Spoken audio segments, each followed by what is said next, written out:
Untuk pasukan khusus ya, kita kan kau lihat ya JPS ini ya, kalau orang berpangkat jenderal apa panglima atau presiden, Pak Jokowi kan kalau tidak salah ya, kamu diam aja. Orang-orang mati yuk Instagram tuh tempeleng kan ya,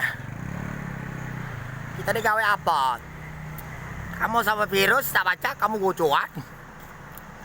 Tembaknya udah baca, nuklir udah baca. Nah lokasi ini ya, ini JPS ini untuk pasukan khusus seluruh dunia. Kita kan benar-benar gawe ya. Dia udah tahu, pada IT semua taunya ada orang berpangkat baik. Tempeleng ke dia itu baru tahu. Orang mau mati ke nggak tahu dia. Ya kira apa dia? Ayo kayak kita suntik. Oh ini jalan apa?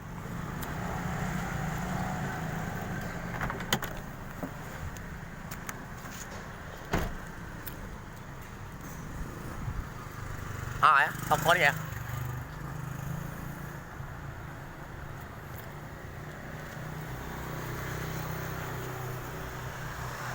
Toko Parista ya.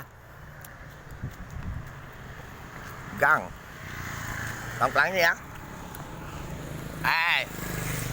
Kalau kamu bukan pasukan khusus ya, kau sama virus kau bisa telan dah. Yang kalau usah lah, kalau kamu senang-senang, ada masa-masa apa ya? Dulu mati virus sampai kubur sampai malam, tak takut apa kau ya? Kau kira kami gawe apa nih? Udah itu cek GPS ini dulu, ya. Kami selesai santai nak, 2-3 hari nak berangkat mana, ya.